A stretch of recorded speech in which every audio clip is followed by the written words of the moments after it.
Hello students, welcome to Vipin Sharma Physics channel. There is one very famous question I have given in the online class to the students. हमारे पास दो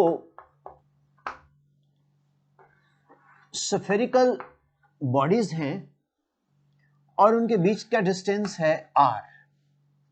ये दोनों like charged है. इसको हम set A में रखते हैं और इसको हम सेट B में लेके चलते हैं. ये प्लस Q है, ये माइनस Q है और इनके बीच का सर्टेन डिस्टेंस है. तो इनमें होगी फोर्स ऑफ रिपल्शन और इसमें होगी फोर्स ऑफ अट्रैक्शन. तो कौन ज्यादा है, फोर्स ऑफ रिपल्शन या कौन इक्वल है या लेस है? Force of repulsion is equal to force of attraction. दूसरा ऑप्शन बनता है force of repulsion less than force of attraction. तीसरा ऑप्शन बनता है force of repulsion greater than force of attraction. चौथा ऑप्शन बनता है force of repulsion is greater than equal to force of attraction. तो इस तरह से हमारे पास कुछ चार ऑप्शंस एग्जाम्स में इस क्वेश्चंस के आ गए हैं. करेक्ट? ओके. अब इसको हम लॉजिकली कैसे सॉल्व करेंगे? ये दोनों लाइक चार्ज हैं पर ये चार्ज पॉइंट नहीं है. ये स्फेरिकल बॉडीज है.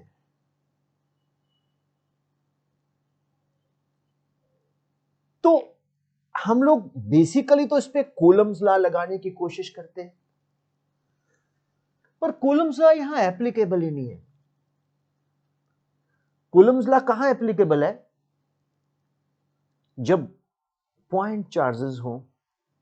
क्या ये पॉइंट चार्जेस है? बिल्कुल नहीं है. ये तो स्फेरिकल बॉडीज हैं. ये पॉइंट चार्ज बिल्कुल भी नहीं है. ये तो स्फेरिकल बॉडीज है. अब लॉजिक आता है सर के फिर क्या होगा? ये तो तय है कि force of repulsion is not equal to force of attraction. ये तो 100% तय है. तो फिर क्या होगा? ऑप्शन ए तो नहीं है भाई. बी हो सकती है, सी हो सकती है, डी हो सकती है. जब क्योंकि इक्वल नहीं है तो ऑप्शन डी भी नहीं हो सकती. अब क्या ऑप्शन होगी? बी और सी, है ना? ऑप्शन क्या होगी? बी और सी. अब देखते हैं कौन सी ऑप्शन है, बी है या सी है. ये प्लस क्यू चार्ज है, ये प्लस क्यू चार्ज है. ये दोनों लाइक चार्ज है. तो इसमें क्या होगा? Centre of gravity of positive charges in both the spherical bodies will get displaced. तो जो इफेक्टिव डिस्टेंस है r डैश वो ग्रेटर देन r हो जाएगा.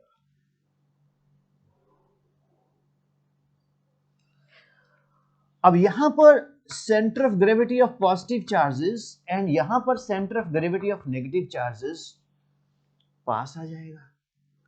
जब ये पास आ जाएगा तो जो r डबल डैश है यानी कि इसके बीच का डिस्टेंस r तो हमने लिया था ज्योमेट्रिक डिस्टेंस. अब इसका जो ये डिस्टेंस है ये r डबल डैश हो जाएगा क्योंकि centre of gravity of positive negative charge नजदीक आ जाएंगे तो ये लेस देन r हो जाएगा. Correct? Now force is inversely proportional to distance square. Charges का मैग्नीट्यूड सेम है, मीडियम सेम है, तो force is inversely proportional to the square of the distance. तो F repulsion is inversely proportional to R dash square, mark it 1. F attraction is inversely proportional to R square, mark it 2. तो F repulsion upon F attraction is equal to R square upon R dash square. Now dash square R double dash square. अब आप देखोगे students, R double dash is less than R square.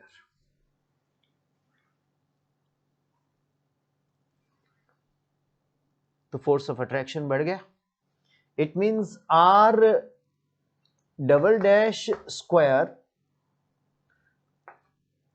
Upon R dash is less than 1, square will further less than 1. तो students, force of repulsion upon force of attraction less than 1. So we can say force of repulsion is less than force of attraction. It means force of repulsion is less than force of attraction. Option B is correct.